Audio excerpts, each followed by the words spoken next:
We have before us the opportunity to forge for ourselves and for future generations a new world order, a world where the rule of law, not the law of the jungle, governs the conduct of nations. When we are successful, and we will be, we have a real chance at this new world order, an order in which a credible United Nations can use its peacekeeping role to fulfill the promise and vision of the UN's founding.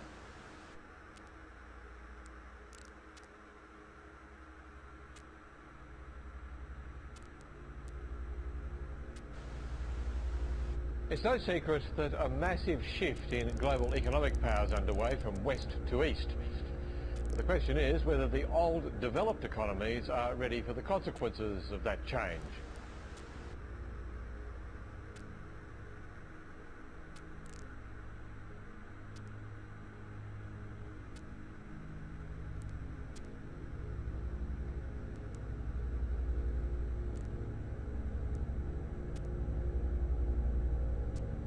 We've got to give them a stake in creating the kind of world order that I think all of us would like to see. Are we at one of those moments in history in which there is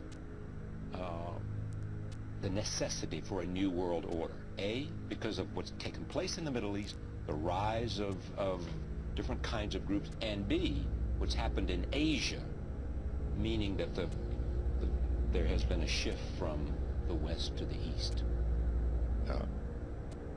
There's a need for a new world order, but it has different characteristics in different parts of the world.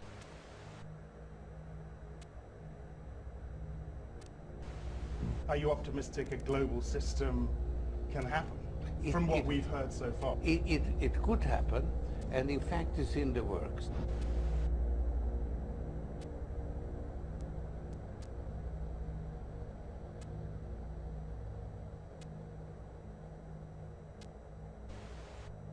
Issues, but they really are issues of the construction of a new world order. That's what this is about, and that's the sort of dialogue the Chinese are generally good at. And so a partnership between us is essential. A conflict between us is going to exhaust us both in tactical exercises that cannot be conclusive. Order could satisfy both. It has to satisfy both, because otherwise it will lead to tensions that will exhaust us both.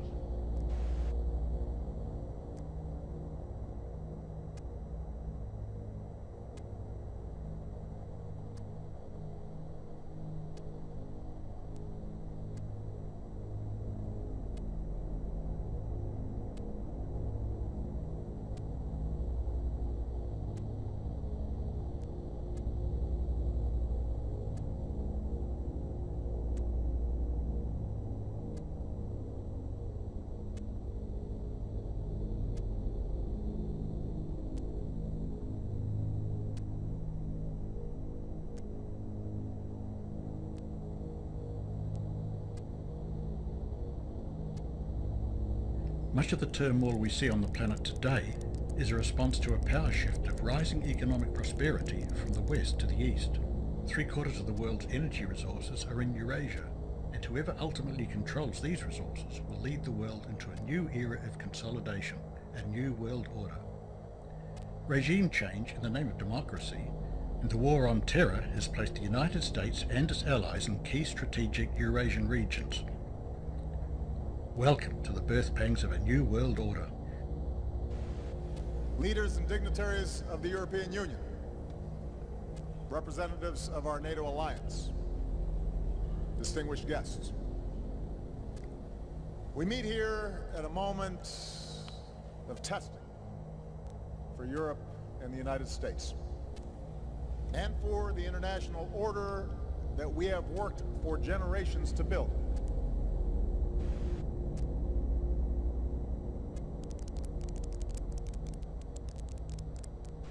Never before has a new world order had to be assembled from so many different perceptions or on so global a scale. nor has any previous order had to combine the attributes of the historic balance of power system with global democratic opinion and the exploding technology of the contemporary period. This is the world you are graduating into. This is what I want to talk about today with you for a few minutes.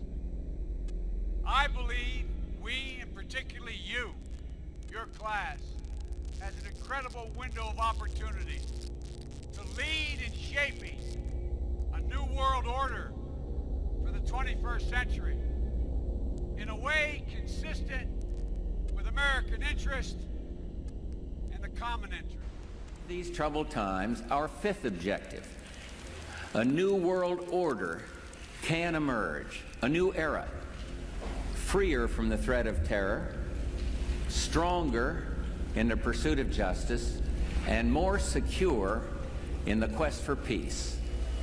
An era in which the nations of the world, East and West, North and South, can prosper and live in harmony. 100 generations have searched for this elusive path to peace, while 1,000 wars raged across the span of human endeavor. And today that new world is struggling to be born. A world quite different from the one we've known. A world where the rule of law supplants the rule of the jungle. A world in which nations recognize the shared responsibility for freedom and justice.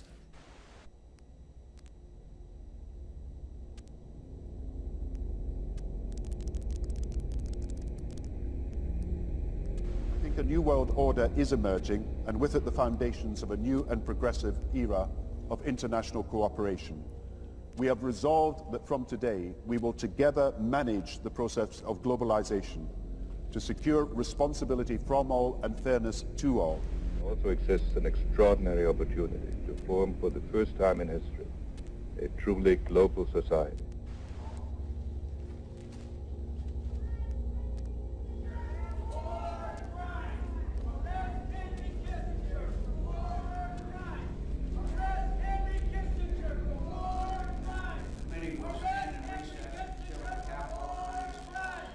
I've been a member of this committee for many years, and I have never seen anything as disgraceful and outrageous and despicable as the last demonstration that just took place about, you know, you're going to have to shut up or I'm going to have you arrested.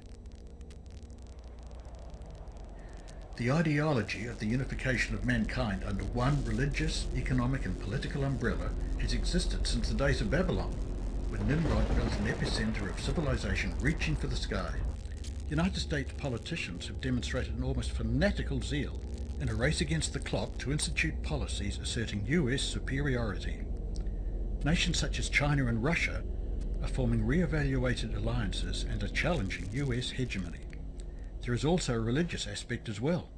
Behind the scenes, Roman Catholicism has allied itself with the United States and the European elite to ensure Roman Catholicism, with its 1.2 billion members, is the head, not the tail, of the New World Order. Islam is the rival, with almost 1.6 billion members, and fundamentalist sects like the Shiites not willing to be part of any world order. What for? Well, the purpose is what the Roman Catholic system has all the time as her own purpose, is to infiltrate, to penetrate all the areas of life where the Roman Catholic can have control and access for the coming world government. What that means is, in preparation for that world government, the Roman Catholic institution, especially since the establishment of the Jesuit order in 1541, throughout all these 500 years, they've been in preparation and through infiltration and penetration of every level of society in order to take over the world politically and religiously.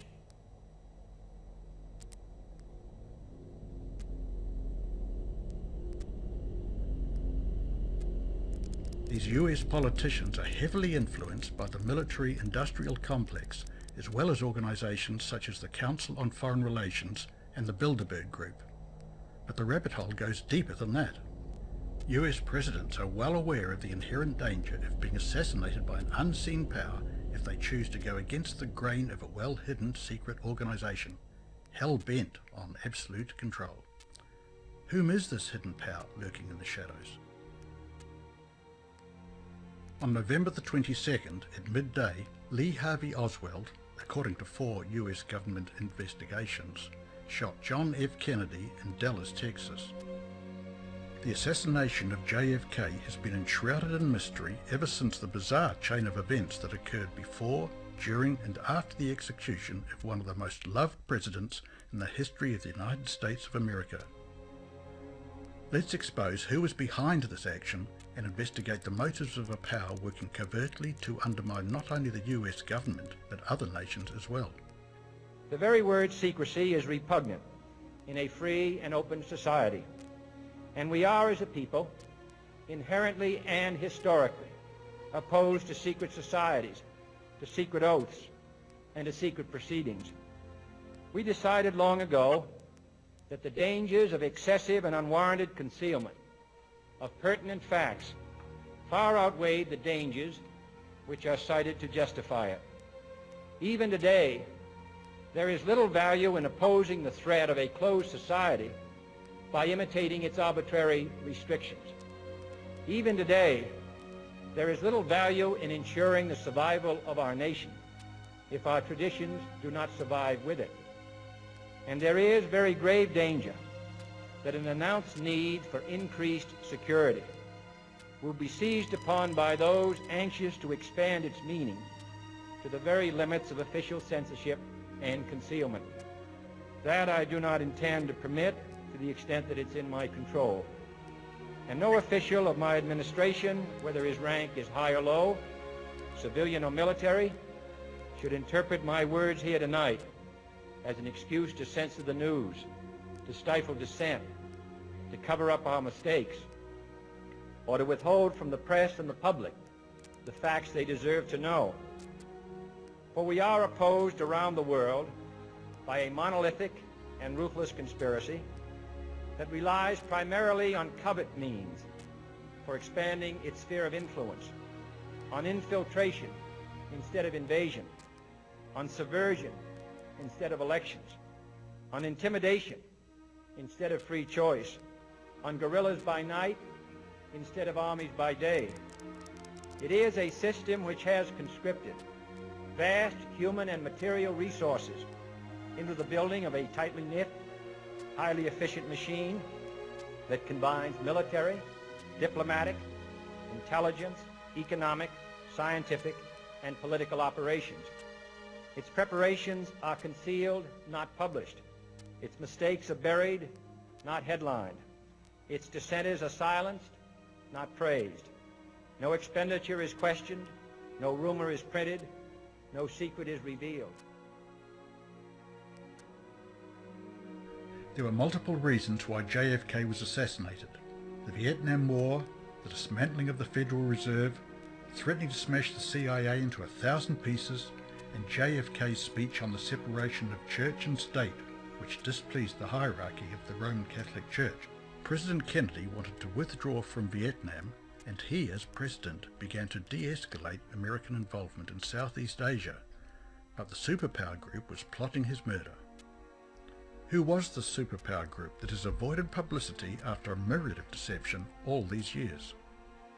Writer and philosopher Avro Manhattan had this to say: "The political and military origin of the War of Vietnam has been described with millions of written and spoken words, yet nothing has been said about one of the most significant forces which contributed to its promotion, namely the role played by religion, which in this case means the part played by the Catholic Church and a diplomatic counterpart, the Vatican.